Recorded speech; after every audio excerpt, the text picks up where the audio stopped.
A partir de agora você assiste o 15 Minutos com o Sapia. Olá, o 15 Minutos com o Sapia de hoje conversa com Henrique Salvador, presidente do Conselho de Administração da Rede Mater Dei. A Rede Mater Dei que está hoje já em 3 estados do Brasil, mais especificamente em Minas Gerais, em Belo Horizonte, Nova Lima, Betim, Contagem e também em Uberlândia, no estado do Goiás, em Goiânia e na Bahia, em Salvador e Feira de Santana. E, em primeiro lugar, muito obrigado por receber aqui na sede do Mater Dei, onde tudo começou há 44 anos atrás, vamos para 45 anos, num hospital que foi fundado pelo seu pai, o Dr. Salvador, e hoje está essa potência aí já em 3 estados e com tendência de crescimento, né? Bom, em primeiro lugar, muito obrigado, né, pelo convite para estar aqui com você, né, Sapi, conversando um pouco sobre a saúde, né? Realmente o Mater Dei foi fundado pelo meu pai e pela minha mãe, né, Dr. Salvador e doutora Norma, em 1º de junho de 80. Então nós fizemos agora 44 anos de existência, né, inicialmente com o Mater Dei Santo Agostinho, depois a ampliação do Mater Dei Santo Agostinho no ano 2000. Em 2014, nós fundamos o Mater Dei da Contorno. Que fez 10 anos agora. Fez 10 anos, isso. Em dia 1º de junho também. Em 19 de janeiro de 2019, nós fundamos o Mater Dei Betim Contagem. Depois, há 2 anos, fundamos Salvador. E fizemos algumas aquisições também, porque nós abrimos o capital da empresa, né? Fizemos um IPO em 14 de abril de 2021. E a partir daí fizemos algumas aquisições que foram as que você mencionou, né, para os outros estados. E também procuramos, né, também uma empresa de tecnologia, porque nós entendemos que a partir de agora, né, a saúde vai precisar muito de suporte tecnológico, não apenas para atender os pacientes, mas também para suportar tudo aquilo que a gente faz, e compramos também uma participação da A3 Data, que é uma empresa de inteligência artificial e análise de dados. Então tem sido um momento de muito crescimento, né? Fizemos a transição agora em novembro também da 2ª para a 3ª geração da família, né? Hoje o CEO da empresa, né, é o meu filho, José Henrique, que se preparou muito para isso, né? Está com 38 anos, e meus 3 sobrinhos também fazem parte da direção, né? A Renata, o Felipe e a Lara. E também temos inúmeros diretores que vieram do mercado, alguns foram formados dentro do próprio Mater Dei, outros vieram de outras indústrias, né? Eu menciono muitas pessoas porque eu acho que prestação de serviço depende muito de pessoas, né? E pessoas preparadas, pessoas que se qualificaram ao longo da vida para exercer o que fazem, né? Eu achei interessante você colocar, que é um detalhe que a gente sempre coloca isso quando tem a sucessão familiar, né? Aquela coisa, tem que entrar porque é meu filho. Não, ele entrou porque por meritocracia, ele foi preparado para isso, né?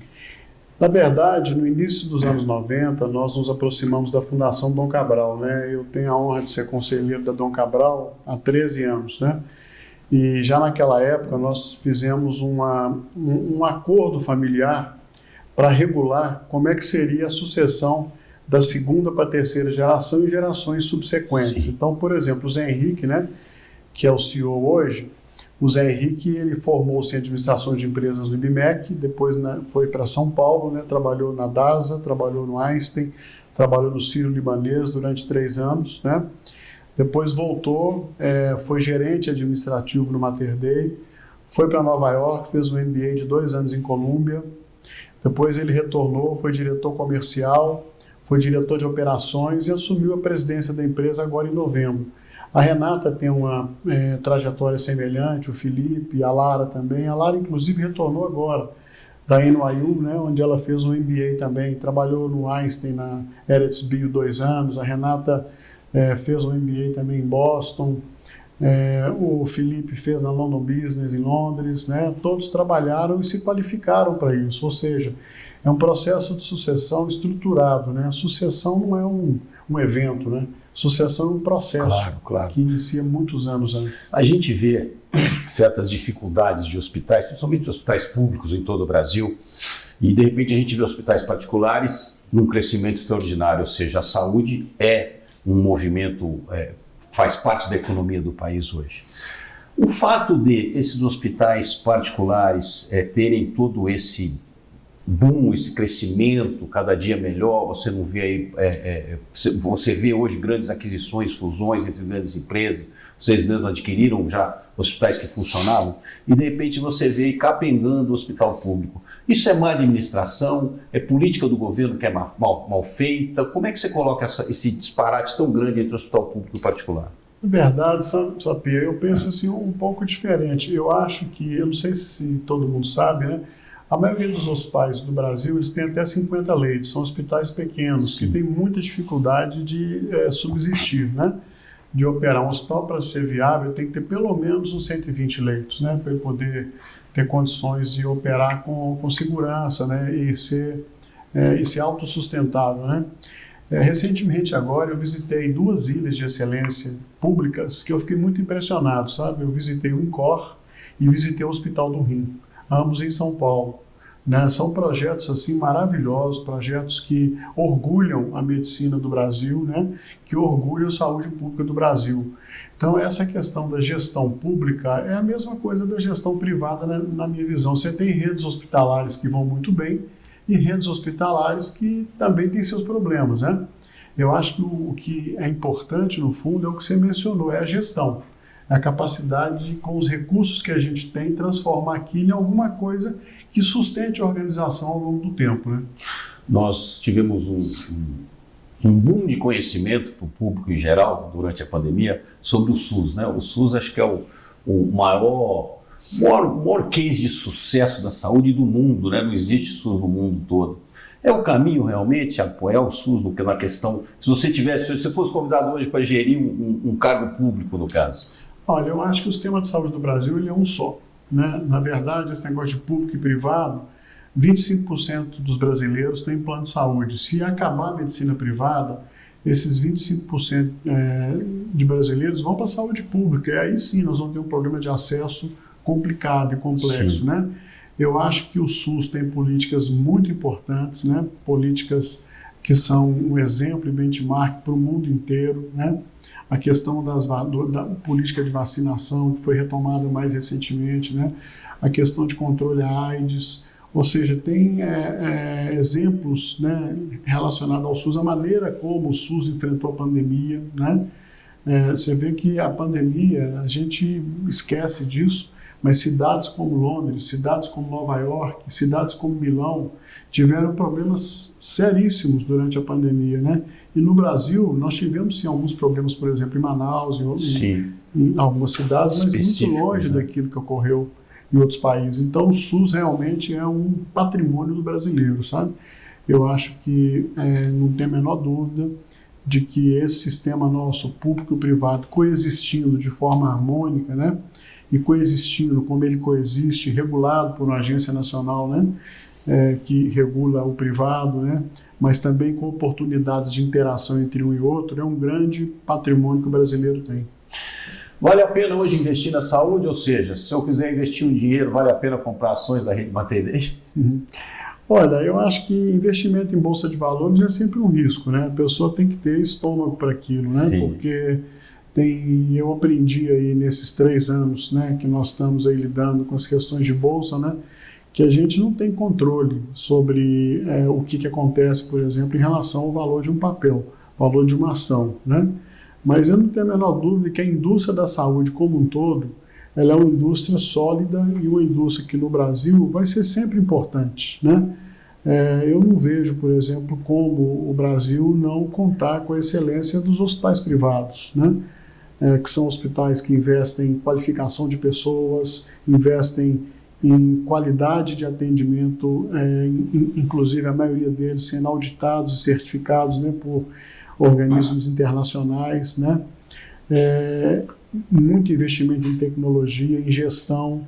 Então, eu acho que, sem dúvida, a indústria da saúde ela é uma indústria muito importante na economia brasileira como um todo. Quem me conhece meus 35 anos de jornalismo sabe que eu não sou passapano em nada. Se está errado, eu falo que está errado. Se está certo, eu falo que está certo. Eu, infelizmente, ano passado sofri um acidente de motocicleta na Bahia, mas fiquei lúcido, apesar de ter me quebrado bem, quebrei costela, 8 costelas, então a cara toda ficou toda estragada, mais ainda do que já é, né? E aí eu pedi para me levarem para o Mater Dei, porque eu tenho aquele conhecimento do Mater Dei daqui, falei, me leva para o Mater Dei. Mas como estava muito feia a situação, na hora eu falei, não tem condições, tem que deixar no hospital mais próximo, me deixou no hospital mais próximo, em Lauro de Freitas, que é divisa, para quem não sabe, que é na Grande Salvador. E lá eu fiquei na UTI por uns dias, 5 ou 6 dias depois.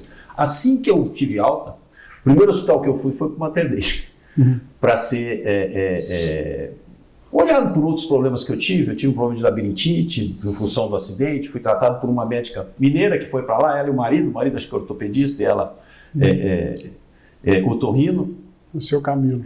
E eu senti que é o mesmo atendimento daqui, quer dizer, a mesma qualidade de atendimento. Isso é o grande diferencial hoje, quer dizer, se eu for no Mater Dei em Feira de Santana, ou for no Mater Dei em Goiânia, ou em Uberlândia, ou no de Nova Lima, ou no daqui, ou no da Contorno, é sempre essa excelência de tratamento? Vocês prezam por isso? Na verdade, o crescimento, um dos desafios do crescimento é exatamente esse, né? A integração das unidades, e é você levar a cultura mater, né? A cultura mãe, para as demais unidades, respeitando aquilo que essas unidades têm também de diferente, né? E aquilo que as fazem também líderes onde elas estão. Eu aprendi uma coisa nessa caminhada nossa, que a cultura local e regional faz muita diferença também, né? A maneira como o baiano, como o goiano, como o uberlandense, né? Enxerga a saúde é diferente nos diversos locais, é diferente de Belo Horizonte. Então essa é uma luta constante que nós temos, né? É manter um atendimento personalizado, um atendimento humanizado, um atendimento diferenciado para onde a gente for. E aí uma coisa que você acabou de comentar agora que eu acho que é importante, a gente tem que ter semeadores, né? Então foram médicos, por exemplo, daqui para alguns locais, para alguns desses hospitais, exatamente para tentar levar um pouco da cultura. Sim. Além de médicos, foram executivos, foram enfermeiros, né? Nós procuramos realmente integrar esses hospitais dentro de um padrão e de uma cultura que a gente acredita. O Hospital de Salvador, por exemplo, ele já é certificado pela Joint Commission Internacional, assim como os hospitais daqui, né? Mas atendimento hospitalar e atendimento médico tem um lado que é um lado muito do processo, mas tem um lado que é um lado da entrega do serviço. Sim. Que esse tem que ser customizado, que é o olho no olho, que é o toque, que é o carinho, né? Isso é que às vezes é um pouco mais difícil levar, mas a gente tem procurado integrar, né, as unidades dentro desse princípio, sabe? Na de Salvador que eu conheço, e a daqui, nasceu minha filha aqui, a Mariana, a 06, nasceu aqui, eu conheço essa excelência de tratamento. Bom, nosso tempo está acabando, eu não posso deixar de falar sobre uma paixão sua, que é o Clube Atlético Mineiro. Sem dúvida. Você, além de um torcedor do Galo, você faz parte da SAF do Galo, né? Junto com mais 3 empresários. Não, eu não. Ah, você não entrou na SAF? Não. Você não entrou na SAF? Não. Eu sou conselheiro do Atlético, né? Certo. Sou torcedor do Atlético, né? Meu pai foi quem nos contaminou no bom sentido. Onde que veio essa paixão? Com essa paixão, né? Ele brincava com a gente quando a gente era pequeno e falava o seguinte, olha, você tem 3 opções de time para você torcer: juvenil, infantil ou profissional do Atlético. Não tem outra escapatória. Essa paixão pegou mesmo, mas eu não tenho envolvimento nenhum com nada do Atlético, a não ser o fato de ser torcedor e ser conselheiro, né? Interessante. Sem dúvida alguma, o Atlético é uma das paixões da minha vida. E como é que você vê apesar de ser só conselheiro, mas você é amigo dos diretores ou dos proprietários da SAF, né? Você os conhece, tem relacionamento com eles. Como é que é esse novo modelo de negócio? Você acha que é o caminho também para o futebol? Acho que sim, eu acho que hoje nós temos não só o Atlético, tem o Cruzeiro, tem o Atlético Paranaense, tem o Bahia, são vários clubes hoje no Brasil, Cuiabá. Eu acho que o futebol precisa de ser profissionalizado também, né? O futebol precisa também de ser encarado como uma empresa, né? E uma empresa que precisa dar resultado. Resultado sobre diversos aspectos, né? Não é só resultado financeiro, não. Resultado, inclusive, em termos de títulos, em termos de retorno para a torcida, né? Em termos de investimentos, né? E eu acho que essa visão empresarial, principalmente das pessoas que estão frente, né? A SAF do Atlético, eu acho que vai trazer muito benefício para o clube, sabe? Acho que era um passo importante que precisava de ser dado, né? E sem dúvida alguma, no médio e longo prazo, o Atlético vai se beneficiar muito disso. Eu brinco com a minha esposa que o Atlético seja vice-campeão em todos os campeonatos que estiver disputando com o meu Palmeiras.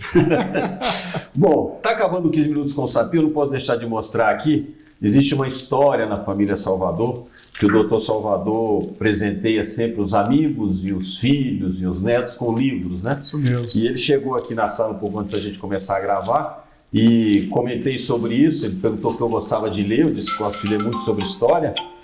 E a gente acabou de receber aqui um livro de presente, Jorge Bastos Moreno, A História de Mora, a esposa de Ulisses Guimarães, né? Contando a história de Ulisses Guimarães. Vou devorá-lo, queria agradecer, já ficou aqui meu agradecimento ao senhor, seu pai também. Obrigado. Muito Esse obrigado. livro é muito interessante, vale a pena ler, viu? Ele conta passagens dos bastidores da política brasileira na visão da esposa do Ulisses Guimarães. Maravilha. Muito obrigado pela sua Prazer e uma participação. honra estar com vocês, viu? Sucesso.